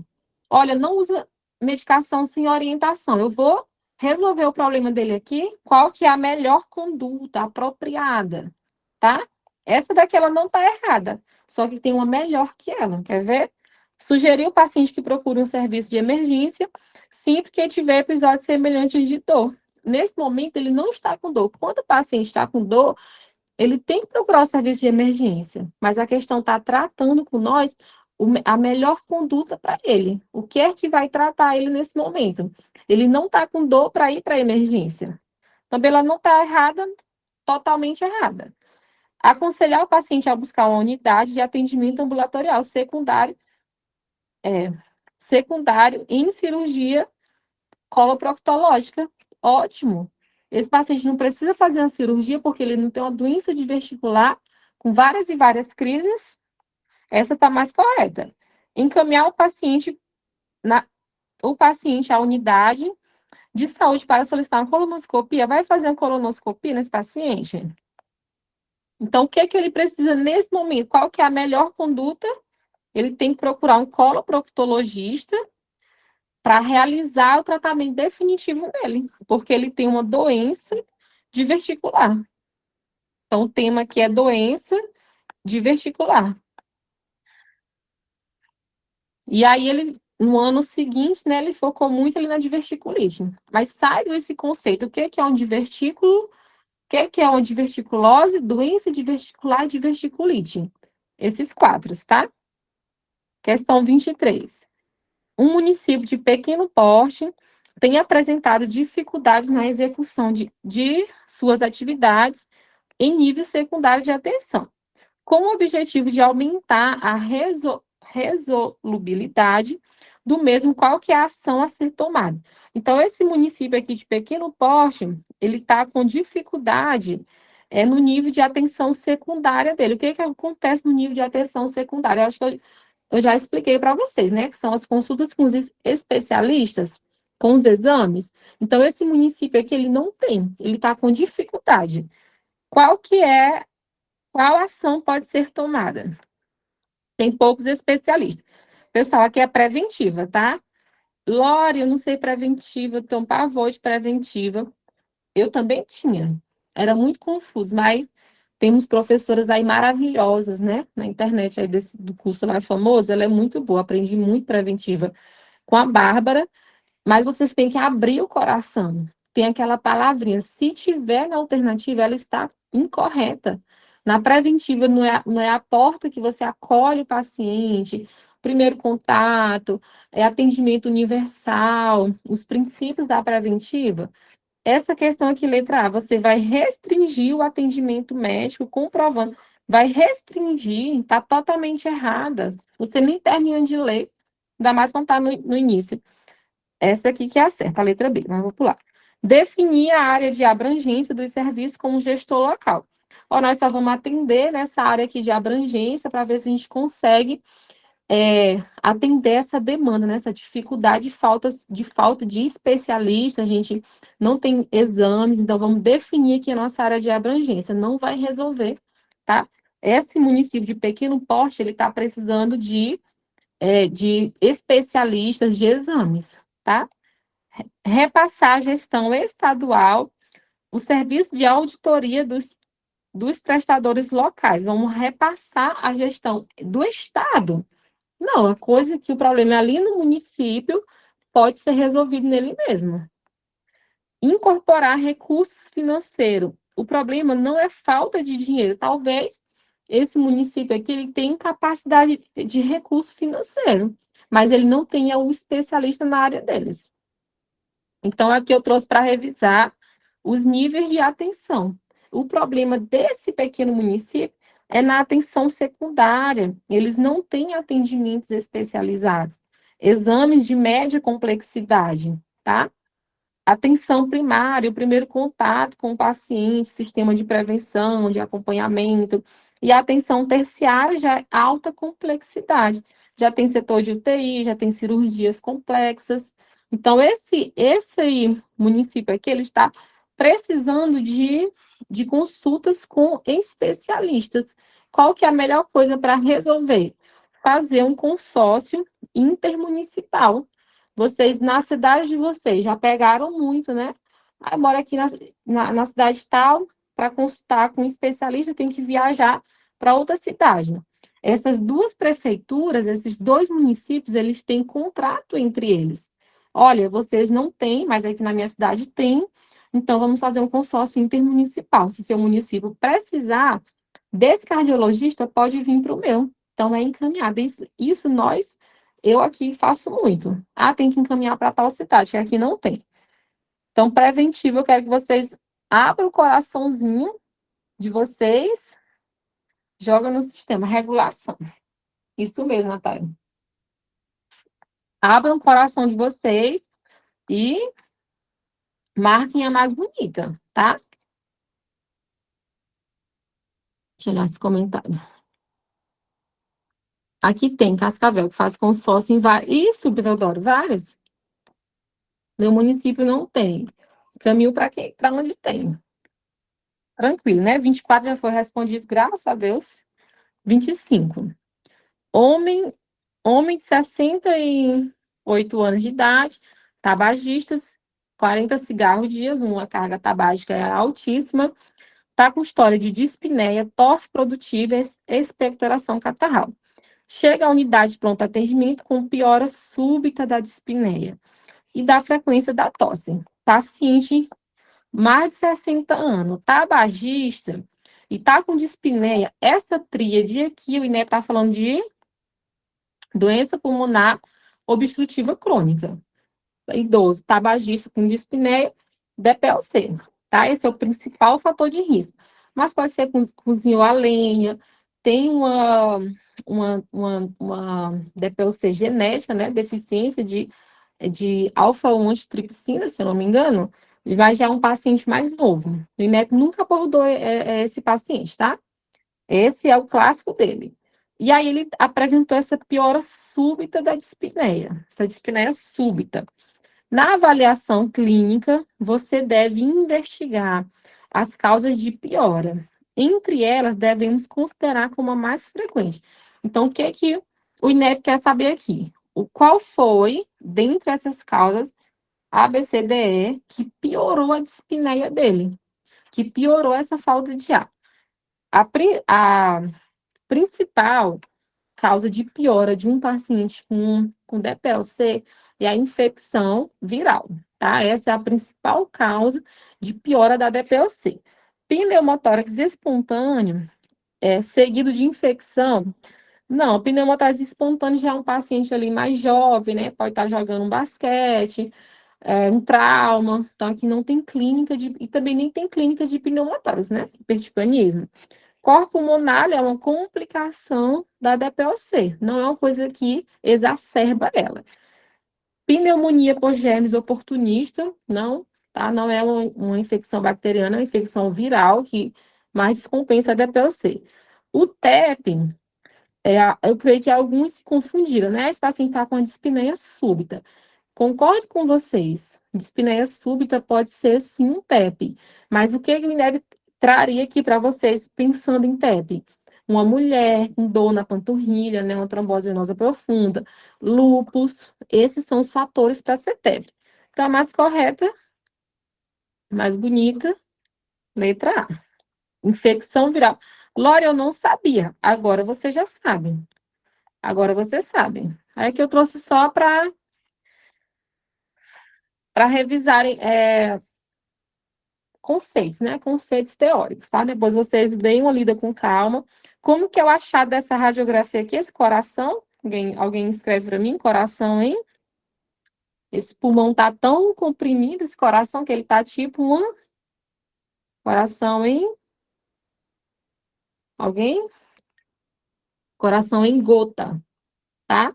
Essa radiografia, essa hiperinsuflação pulmonar, isso mesmo. Coração em bota é da insuficiência cardíaca, tá? Aí depois vocês leem esses conceitos. Esse aqui é interessante, tá, pessoal? Esse paciente, como ele tem muito, ó, como a principal causa é a infecção viral, então ele tem que fazer as prevenções, tem que fazer as vacinas anual, tá? Da influenza, do pneumo e Covid, que faltou Covid. Viu? Tratamento da DPOC, um broncodilatador. Se está em crise, curta ação. Manutenção de longa ação. Quanto que vai dar antibiótico para esse paciente? Se a expectoração dele já mudou, tá? A expectoração amarelada, o paciente está com febre, crepitando, dá antibiótico. Corticoide, quando que vai dar corticoide? Quando a DPLC ele se parece muito com a asma. Tem eosinofilia no hemograma, tá exacerbando muito, tem sibilâncias, você pode dar corticóide. Mas a base é broncodilatador. E da asma, qual que é a base do tratamento da asma? Corticóide. Certo? Seguindo. Esse aqui é um trauma, tá? Estamos terminando, pessoal, estamos 26. Paciente, 23 anos, mototaxista, sofre acidente por colisão com carro, em alta velocidade. Seu corpo foi lançado, e foi ejetado o capacete. Então, o INEP quer pensar assim, ele bateu a cabeça, tá? Foi socorrido pelo bombeiro, colocou colar cervical, prancha rígida, mobilização, oxigênio, fez as primeiras medidas. Ao dar entrada na emergência, na qual você é plantonista, 11 minutos após o acidente, ele está agitado, agressivo e está saturando 88%. Baixo, né, pessoal? Exame físico identificou murmúrio vesicular presente, ele está descartando patologias torácicas respiratórias. E roncos discretos na base do pulmão, tá? Tá apenas com roncos discretos. Pulso tá taquicárdico, abdômen sem escoriação indolor, não tem nada no abdômen dele. Deformidade em coxa, então bateu a coxa também. E a palpação do crânio apresenta um afundamento. Então, qual que é o problema? Na letra do ABCDE do trauma, onde que é o problema? Pode ser no T, né? Um hematoma associado a ferimento corto-contuso de 5 centímetros de extensão. Em região tempoparietal direita. A avaliação de Glasgow 8. É cansativo, né? Eu devia só ler isso. Super cansativo. Glasgow 8 é um TCE grave. Glasgow 8 é igual intubação orotraqueal. Como o INEP é cansativo. Só que lá, vou falar para vocês. Fiz muitas dessas questões, né? Fiz muitas provas. E algumas coisas, lá no dia da prova, eu já via aquela palavrinha-chave que era aquela resposta. A palavra-chave aqui é o Glasgow 8. Então, Glasgow 8 já é intubação, não tem o que conversar. Só que eu super medrosa, isso que vocês têm que ser medroso. Tem que ler tudo, tá? Nossa, tá na cara. Tá na cara que é tal coisa, mas vocês leiam com atenção, tá bom? Então, letra A, né? Nossa resposta. Vai realizar uma tráqueo? Não, primeiro, intubação, se ele tem contraindicação à intubação, vai fazer uma. Se ele tem fratura de face, fratura de mandíbula, perda da arcada dentária, faz uma crico. Tá? Você não vai para tráqueo direto. Vai sedar o paciente com miperidina para reduzir a agitação? Não. Ventilar sob máscara, ele já está em oxigênio, só que não resolveu, o Glasgow dele está rebaixado. Viéria definitiva. Ventilar sobre máscara, não. Aí aqui eu coloquei os dois tipos de TCE, tá? Trauma, a mesma. Esse aqui que parece um limão, é um hematoma epidural. Limão fica no pé de espinho. Limão fica no pé de limão que tem espinho de epidural. E o B, subdural. Aqui ele pode trazer um paciente mais idoso e aqui um paciente mais jovem. Aí a classificação, TC grave menor a 8, já é um TC grave, a indicação de via aérea definitiva. Qual que são as indicações segundo a TLS? Risco eminente de comprometimento via aérea, apneia, paciente inconsciente, Glasgow menor a 8, tá? E aqui a sequência do atendimento, porque é o que mata mais rápido, certo? Então, nossa resposta correta é um textão enorme, mas a resposta estava lá no final, só que nós somos muito medrosos. Não é que a gente é medroso, é porque é uma prova muito importante para a gente querer só ler correndo. Vai ter tempo, tá? Eu li a minha prova 2 vezes, porque em casa eu já fazia as 100 questões em 2 horas e meia. 2 horas e meia, no começo, eu fazia 100 questões em uma semana. Passava uma semana para fazer o simulado de 100 questões, enrolando, procrastinando. Mas depois eu consegui diminuir para 2 horas e meia, tá bom? Essa aqui foi anulada. Essa questão aqui foi anulada, então não vou nem focar tanto nela. Eu trouxe só as revisões. Essa criancinha tinha todos esses parásitos, áspare, tricurias, ancilostoma, e aí perguntou o tratamento.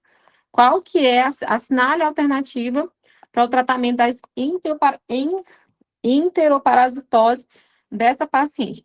Lembram que eu falei na primeira correção que albendazol é para tudo? Albendazol é para tudo. Mas por que que ela foi anulada? Porque só falou aqui dose única, não foi? Deixa eu olhar aqui. Peraí. É, albendazol em dose única, tá? A resposta mais corretinha era essa letra E aqui. Só que o erro é porque falou dose única. Trouxe aqui para vocês comparando rapidamente, né? Se ele falar de ascaridíase, o que que a ascaridíase pode fazer? Tanto a síndrome de Loeffler como a obstrução intestinal. Uma obstrução intestinal por parásito. O bolo de Ascar e lubrincose. Já trouxe essa questão. Tratamento, albendazol. Enterobiise. Paciente tem prurido anal e vaginal, mais noturno, tá? Essa informação também é importante. Por que que o prurido é mais noturno? Porque as fêmeas, elas colocam os óvulos mais no período da noite. Falou em prurido anal, enterobiese. Tricuríase, prolapso retal. Prolapso retal tem, sim, tricúris, trixúria. E a teníase, a tênia, ela é assintomática, né? Aquela parásita enorme que fica no intestino, ela é a solitária, né? Que chama, popularmente chamada de solitária. Então, aqui eu coloquei os tratamentos do lado. E por que que foi anulado? Porque o albendazol cobre todos aqueles parásitos que foram identificados. Porém, o tratamento da triacurise é por 3 dias, não é dose única. E do estrongiloidíase por 7 dias.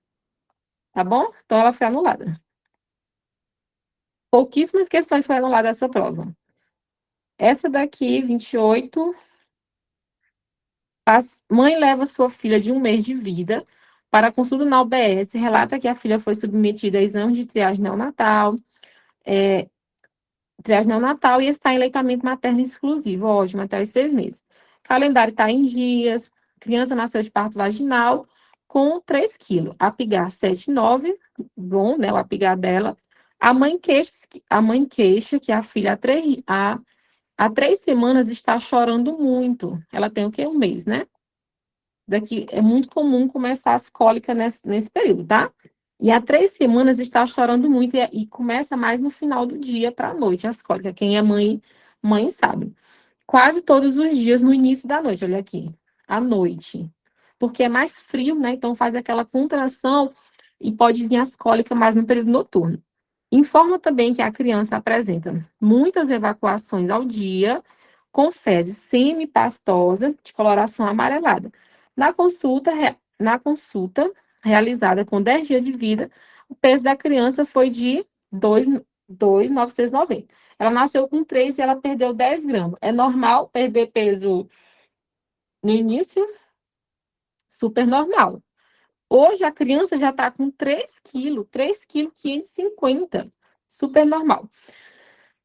Então, essa criança está chorando muito no final da noite, porém ela está mamando, ela está ganhando peso, ela perdeu no início, super normal perder até 10% do peso corporal, que é já aquele líquido amniótico, né, da mãe, a criança nasce um pouquinho inchada, super normal emagrecer, mas ela está ganhando quilo normal, está mamando, né, aleitamento materno exclusivo, então a criança está bem. Só faltou falar que era a primeira filha dessa mulher aqui. Primeiro filho, as mães são muito mais preocupadas. Essas muitas evacuações, é normal o recém-nascido, porque ele só mama só leite. Então, é muito líquido as fezes dela. Diante desse quadro clínico, assinale a alternativa com o diagnóstico de conduta correta. A criança apresenta diarreia. A criancinha recém-nascida pode ser até, se eu não me engano, 8 a 12 evacuações, tá bom? A criança apresenta quadro de cólica do lactente, o seu ganho ponderal está adequado, a mãe deve ser orientada a manter o aleitamento. Perfeito. Até que teve umas questões fáceis nessa prova. Fácil, mas a muita foi difícil. A criança é refluxo, não tem nem clínica de refluxo, e também aqui falou para interromper o aleitamento materno, quer ver? Aqui não tem. A criança apresenta intolerância ao leite materno, não. O que impõe a suspensão, não. Você nunca, casos específicos que não pode amamentar a criança, tá? A mãe com HIV, se tem câncer, interromper em poucos casos. Isso mesmo. A criança apresenta baixo ganho ponderal? Não.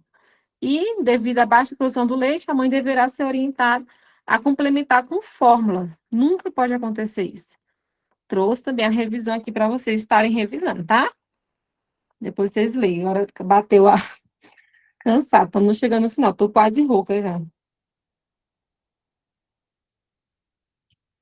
Mas tranquilo, né, pessoal, essa questão. Penúltima, força. Essa questão é ótima.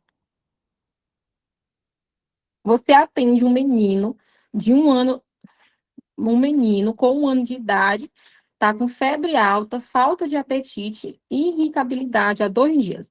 A mãe informa que a vacinação está completa.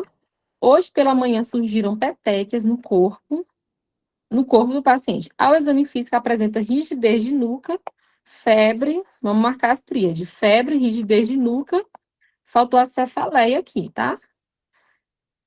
Rigidez de nuca. A bacterioscopia do líquido mostrou presença de meningococos. Considerando o período de transmissão da infecção, o fato do paciente ter um irmão de 4 anos de idade, qual a alternativa que indica a conduta para a proteção dos contactantes? Então, aqui é a profilaxia. Profilaxia da meningite. Qual que é o diagnóstico desse paciente? É uma meningite bacteriana, tá, Teodoro? Tem que falar o nome e sobrenome. Principalmente para a prática de vocês. É uma excelente estação prática, tá? É febre, rigidez de nuca e cefaleia. O paciente pode ter cefaleia e vômito em jatos, tá? Febre, rigidez de nuca, cefaleia, vômitos em jatos, pensar em meningite bacteriana. E qual que é a profilaxia? Vai vacinar todos os contactantes. Profilaxia com vacinação, profilaxia com medicamento. Qual que é o principal? É a rifampicina. Esse é o principal, mas pode ser com ceftriaxona e com ciprofloxacina também.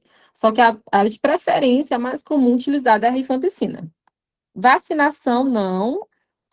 Observar rigorosamente todos. Não, você tem que proteger essas pessoas com medicação. Quimioprofilaxia com rifampicina, apenas, cuidado com apenas. Normalmente, o apenas, ele é uma alternativa incorreta. Qual que é mais certa? Quimioprofilaxia com rifampicina com todos os compactantes. Aqui é o tema para vocês revisarem. Essa rigidez de nuca é um sinal semiológico, e tem o Kernig também, que é o da perninha. Esse aqui, sinal de Kernig, né? Você faz a flexão da perna e o paciente sente dor na lombar. Brundizinski tenta tocar o queixo dele aqui no colo e ele faz uma flexão da perna e rigidez de nuca. Esses são os sinais semiológicos. Diagnóstico meningite bacteriana, tratamento de escolha, ceftriaxona endovenoso, internação, hidratação, antitérmico, corticoide, e esse caso notifica, tá? Esse caso se notifica. Profilaxias, rifampicina, a primeira escolha, mas pode ser cef e ciprofloxacina. Esse aqui é a punção lombar, o estudo do líquido. O que vem muito na prova, as comparações, né? Meningite bacteriana e a viral. Pode ter vários tipos de meningite, tá, pessoal? Só que essas são as principais que vêm no INEP. Qual que é a palavrinha-chave? A meningite bacteriana, ela come glicose e ela caga proteína. Já ouviram isso? A glicose vai estar diminuída e a proteína vai estar aumentada, certo? Depois revisem esse material, coloquem na paredezinha de vocês.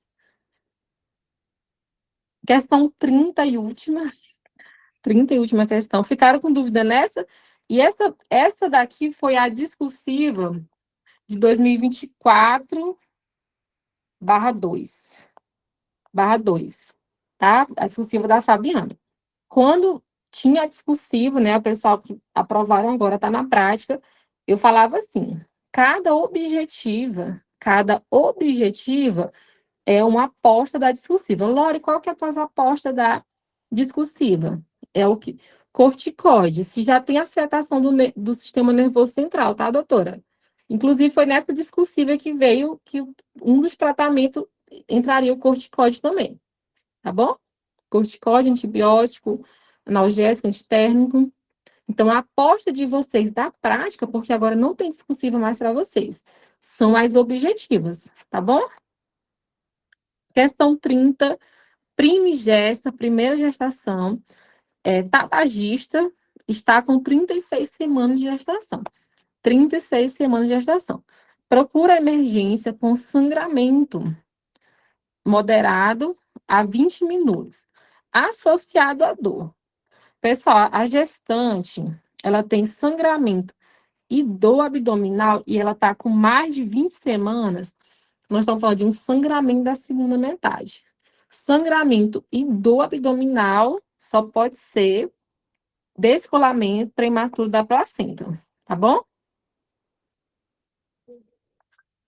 De forte intensidade e tá hipotensa, então ela dexametasona, isso mesmo, Teodoro. Tá hipotensa, taquicárdica, mucosa descorada, pálida e a frequência cardíaca fetal tá 180. Não precisava saber que o feto está em sofrimento. Do feto, a frequência cardíaca normal é de 110 a 160. 110 a 160. Então, o feto também está em sofrimento. Ele está em taquicardia fetal. E o útero está hipertônico e o colo está com dilatação de 4 centímetros. 4 centímetros, o feto nasce com 4 centímetros de dilatação, nasce. Quanto que tem que ser para considerar, para poder passar? 10 centímetros. Dilatação total. 10 centímetros. Então, esse feto vai nascer agora. Tá bom, deixa de escrever. Chega. Esse feto não vai nascer agora. Tá bom? Para ocorrer. O que que a questão quer dizer? Olha, ela está muito instável e o parto não vai ocorrer agora. Vai demorar. Qual que é a conduta médica? Qual que é o tratamento? É a letra A, né? De baixo para cima, para vocês entenderem. Vai realizar a amniotomia e aguardar o parto vaginal. Realizar, pessoal, a rotura da bolsa, você romper de forma manual, está correto. Agosto, Natália. Quase esquecendo meu aniversário. Agosto, tá? Realizar essa ruptura da membrana, das membranas amnióticas, está correto. Porque aqui tá. Lá, quando eu mostrar na foto, eu vou. Deixa eu mostrar aqui. Aqui, ó. Essa placenta, ela tá descolando. Estão conseguindo ver? Essa placenta aqui, ela tá descolando. Por isso que causa dor, tá rasgando essa placenta do útero. E esse sangue aqui, ele tá ficando em êxtase. Ele está parado. Então, o sangue parado, ele favorece a produção de coágulo. Lembre-se da tríade de Virchow, lesão endotelial, êxtase sanguínea e hipercoagulabilidade favorece a predisposição de um coágulo. Então, você romper essa bolsa para fazer essa descompressão, fazer a amniotomia está certo, porque você está prevenindo a CIVD, coagulação intravascular disseminada, que é uma das complicações do descolamento prematuro de placenta. Só que tem uma mais correta que ela, porque você não vai aguardar o parto vaginal. Essa mulher está instável. Realizar ultrassom para confirmar o diagnóstico. O diagnóstico é clínico. O diagnóstico ele é clínico. Então, você não realiza a ultrassonografia. Você não espera. A clínica ela é soberana. E o INEP ama isso, tá bom? Repor a volemia está correto. Essa mulher está hipotente. Então, você vai fazer acesso venoso, vai fazer volume nessa paciente. E aguardar a evolução, não, vai demorar. Agora está com 4 centímetros. Então, aguardar está incorreto. Indução do parto com ocitocina. Na DPP, o parto pode ser vaginal ou pode ser cesárea. A regra tem que ser a via mais rápida. Essa paciente está muito instável, ela não está totalmente dilatada. Se eu for induzir esse parto, eu vou correr risco dessa mãe ir a óbito também. Então, você não pode induzir o parto da paciente. E piora a hemorragia. Isso mesmo, Tiago. Então, a mais correta, repor o volume da gestante e resolver pela via mais rápida. Não é que é obrigatório ser por cesárea, não. Ela tem que ser a via mais rápida. E a paciente está só com 4 centímetros. Qual que é a via mais rápida? Cesárea, certo?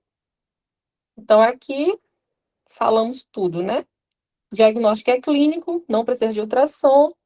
É um sangramento escuro associado à dor, útero hipertônico. Pode vir lenhoso também, tá? Em tábua. O feto está vivo. O feto está vivo. As perguntas que vocês têm que fazer. Sim, o parto vaginal está eminente, já está com 10, tá? Ainda nem terminei, vocês já estão se despedindo. Está com 10 centímetros. Sim, então você aguarda o parto vaginal. Não, não vai ocorrer, vai demorar cesárea. O feto está morto. Como que está essa paciente? Como que está? Ixi, meu celular vai descarregar. Demora, carregador. Como que está a hemodinâmica dessa paciente? Ela está estável ou está instável? Está instável. Então, se ela está instável, vai fazer o parto cesáreo. Peraí, vou colocar o celular para carregar. Vou desconectar.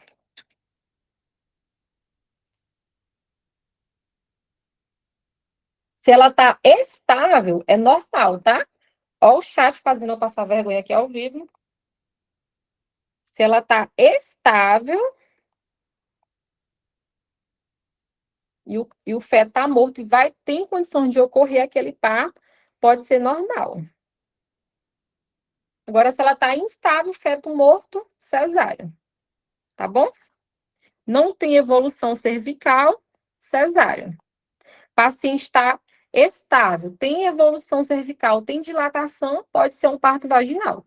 Tá? O feto morto, ele pode, se tiver capacidade, ele pode passar por ali. Aí eu trouxe a irmã dela, porque aqui são patologias irmãs. O INEP, ele fica com essa brincadeira, ele fica brincando com a cara de vocês. Pergunta DPP, na próxima pergunta APP, que é a placenta prévia. Quais que são as comparações? O sangramento já é vivo e é indolor. Pensar em placenta prévia. A dor, não tem dor. Não tem dor, tá? Porque a placenta prévia é diferente a DPP, ela está descolando. E a placenta prévia, ela está se inserindo, tá? Imagine assim, ela está se enraizando no útero. E a DPP está descolando, tá bom? Estado fetal, causa principal da DPP é uma mãe que tem hipertensão arterial, pré-eclâmpsia, trauma abdominal, são fatores de risco. Está muito pesado, tem excesso de líquido amniótico, polidrâmio, gestação gemelar, tabagismo, uso de drogas, são fatores de risco. E da placenta prévia, principal fator de risco é a cesárea. Faz ali um corte no útero, né? Predispõe para essa inserção da placenta. E o parto da placenta prévia depende. Se ela for de centro total, o INEP gosta muito de trazer que está aqui cobrindo o orifício do cervical totalmente, é de centro total. Vai passar uma criança aqui? Não, então é sempre cesárea. Cesárea. E da DPP, depende. Depende. E aí, pessoal, esses dois temas, tanto a placenta prévia como a DPP, elas foram temas de estações práticas.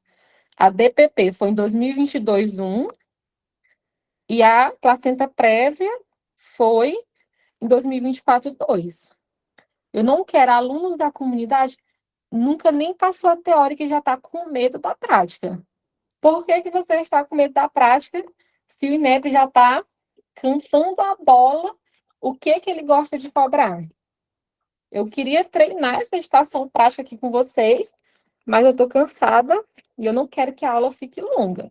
Mas eu vou trazer, assim, um PEP prático para vocês já irem fazendo as objetivas e pensando. Essa é uma excelente estação prática.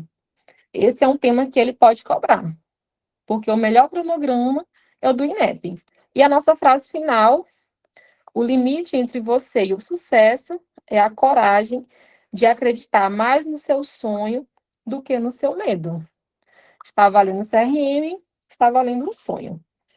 Então, aula finalizada. Tchau, tchau.